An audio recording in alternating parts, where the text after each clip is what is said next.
Assalamualaikum warahmatullahi wabarakatuh. Kami dari kelompok 2 Prodi Ilmu Tanah kelas A akan menjelaskan tentang kapilaritas. Sebelum itu, saya akan memperkenalkan anggota kelompok. Saya selaku moderator. Perkenalkan, nama saya Febrila Dimyati Putri dengan NIM 007.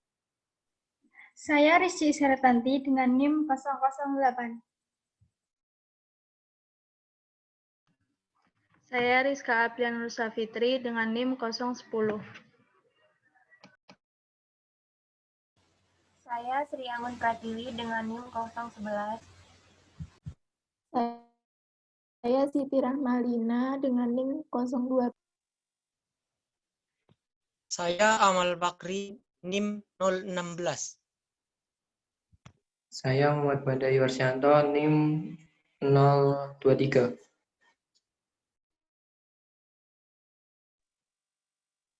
Adapun topik yang akan kami bahas di dalam kapilaritas adalah yang pertama pengertian kapilaritas, yang kedua gejala kapilaritas, yang ketiga rumus kapilaritas, selanjutnya manfaat dan kerugiannya, dan contoh kapilaritas. Topik pertama akan disampaikan oleh teman saya Sri Anggun Pratiwi. Kepada Anggun disilahkan.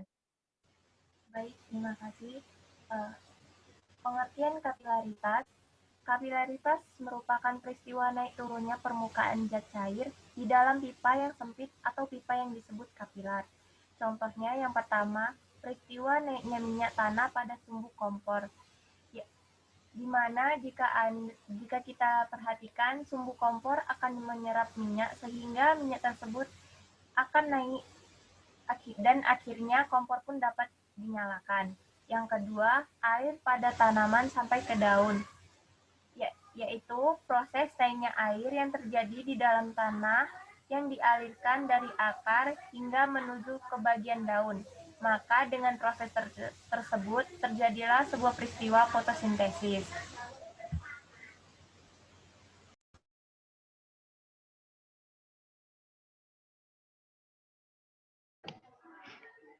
Gejala kapilaritas. Adapun beberapa gejala kapilaritas dari zat cair seperti keterangan sebagai berikut ini. Untuk air, jika pipa kapilaritas diisi dengan air, maka pada permukaannya akan menjadi naik, karena ada sebuah gaya tarik-menarik yang terjadi di antara sejumlah partikel di dinding pipa dengan partikel air yang lebih besar dibandingkan dengan gaya tarik-menarik di antara partikel air tersebut. Dengan istilah lain, adesinya akan menjadi lebih kuat daripada kohesi. Untuk raksa, apabila pada sebuah pipa kapiler diisi dengan raksa, maka permukaannya akan menjadi menurun, karena terjadi sebuah gaya tarik-menarik antara jumlah partikel raksa yang lebih kuat daripada gaya tarik-menarik yang berada di antara partikel dinding dengan partikel raksa. Dengan istilah lain, kohesi akan menjadi semakin kuat daripada adesi.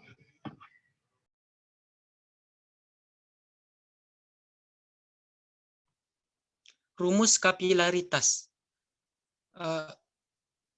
H sama dengan 2 gamma cos theta per rho GR. Keterangan H sama dengan tinggi zat cair, satuannya meter.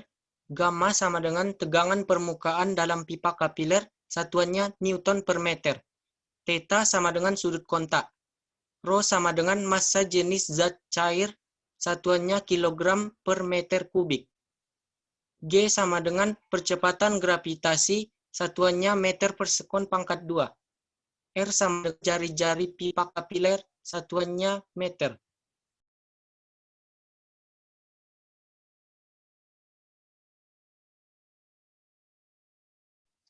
Selanjutnya, manfaat kapilaritas. Untuk manusia, hemoglobin darah akan mengambil suatu oksigen dari paru-paru dan akan dilepaskan pada saat darah merah atau eritrosit melewati pembuluh kapiler. Pada hewan, terjadi pada ikan, yaitu filamen pada pembuluh darah insan yang mengandung pembuluh kapiler dapat memudahkan suatu proses pertukaran oksigen dan karbon dioksida. Yang ketiga, terhadap tumbuhan, terjadi pengisapan air dan unsur hara oleh tumbuhan melalui jaringan kapiler. Rambut, akar, dan batang tumbuhan terdiri dari pembuluh kapiler sehingga air dan zat hara dari dalam tanah akan naik menuju batang, daun, dan ranting tumbuhan.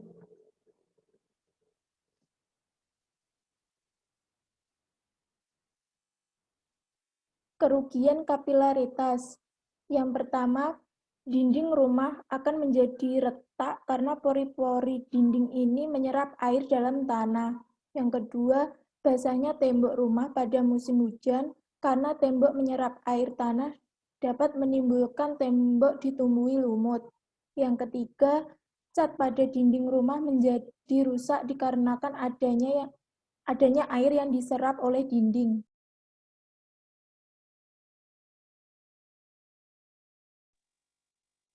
Hubungan kapilaritas dengan tanah. Tanah dalam kedalaman tertentu selalu dijenuhi air yang disebut dengan air tanah. Air tanah telah diklasifikasikan sebagai air higroskopis, kapiler, dan gravitasi. Air higroskopis adalah pada permukaan butir tanah dan tidak dapat bergerak secara berarti oleh kekuatan gravitasi atau kapilaritas. Air kapiler adalah bagian kelebihan air higroskopis yang ada di dalam rongga tanah dan tertahan oleh gaya gravitasi dalam tanah sehingga membolehkan tidak terhalangnya drainase. Air gravitasi merupakan bagian kelebihan air higroskopis dan kapiler yang akan siap bergerak keluar tanah jika drainase yang baik tersedia. Pergerakan air tanah ke atas oleh kapilarisasi dari permukaan air tanah ke dalam daerah akar dapat merupakan suatu sumber air yang utama untuk pertumbuhan tanaman. Supaya cukup efektif tanpa membatasi dengan serius pertumbuhan tanaman-tanaman, air tanah harus dekat, tetapi di bawah kedalaman dari mana sebagian besar kebutuhan air untuk tanaman diambil. Air kapiler merupakan air tanah yang ditahan akibat adanya gaya kohesi dan adhesi yang lebih kuat dibandingkan gaya gravitasi. Air ini bergerak ke samping atau ke atas karena gaya kapiler.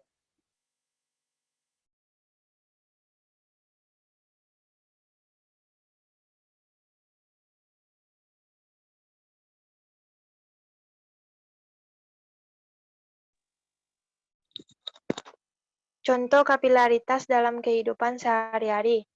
Yang pertama, naiknya minyak tanah pada sumbu kompor sehingga kompor dapat menyala. Yang kedua, naiknya air pada musim hujan sehingga dinding rumah basah. Yang ketiga, naiknya air tanah melalui akar dengan pembuluh-pembuluh tumbuhan. Yang keempat, naiknya minyak tanah pada sumber lampu sehingga lampu itu menyala. Yang kelima, air menggenang dapat diserap dengan kain pel, spons, atau kertas isap. Yang terakhir, cairan tinta yang tumpah dapat diserap oleh kapur tulis atau kertas isap.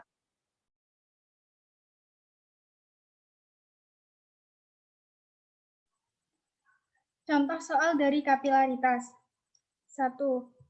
Jika permukaan air 0,07 Newton per meter dan jari-jari pipa kapiler 1 mm, tentukan kenaikan permukaan air dalam pipa jika sudut kontak air dan pipa 0 derajat. Diketahui R sama dengan 1 ml sama dengan 10 pangkat min 3 meter. Gamma sama dengan 0,07 Newton per meter. Theta sama dengan 0 derajat. Rho sama dengan 10 pangkat 3 kg per meter pangkat 3. Ditanya H. Kenaikan pipa kapiler dapat dihitung dengan H sama dengan 2 gamma cos theta dibagi Rho dikali G dikali R. Sama dengan H sama dengan 2 dikali 0,07 Newton per meter dikali cos 0 derajat dibagi 10 pangkat 3 dikali 10 dikali 10 pangkat min 3. Jadi H sama dengan 0,244 meter atau sama dengan 2,44 cm. Untuk soal yang kedua, Pada suatu pipa kapiler yang diameternya 0,5 mm berisi air dengan tegangan permukaan 0,073 Newton per meter dan sudut kontak dengan permukaan sekitar 0 derajat. Massa jenis air 1 gram per cc. Jika pipa kapiler dimiringkan dengan sudut alfa sama dengan 60 derajat terhadap vertikal, lihat gambar, tentukan panjang air dalam tabung. Diketahui Rho sama dengan 1 gram per cc atau sama dengan 1000 kg per meter pangkat 3. Gamma sama dengan 0,07 Newton per meter. R sama dengan 0,5 mm atau 0,0005 meter. Maka ketinggian permukaan air pada pipa kapiler adalah H sama dengan 2 gamma cos theta dibagi Rho dikali G dikali R. Atau sama dengan 2 dikali 0,073 Newton per meter dikali cos theta. Cos 0 derajat dibagi 0,005 meter dikali 1000 km per meter pangkat 3 dikali meter per sekon kuadrat. Jadi H sama dengan 2,92 cm. Jika pipa kapiler dimiringkan pada sudut 60 derajat, maka cos 60 derajat sama dengan H per L, atau sama dengan L H per cos 60 derajat. Jadi L diketahui yaitu 5,84 cm.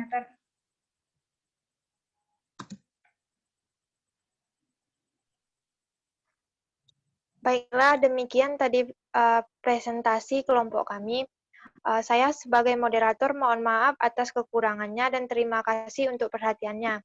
Akhir kata, Assalamualaikum warahmatullahi wabarakatuh. Waalaikumsalam warahmatullahi wabarakatuh. Waalaikumsalam warahmatullahi wabarakatuh.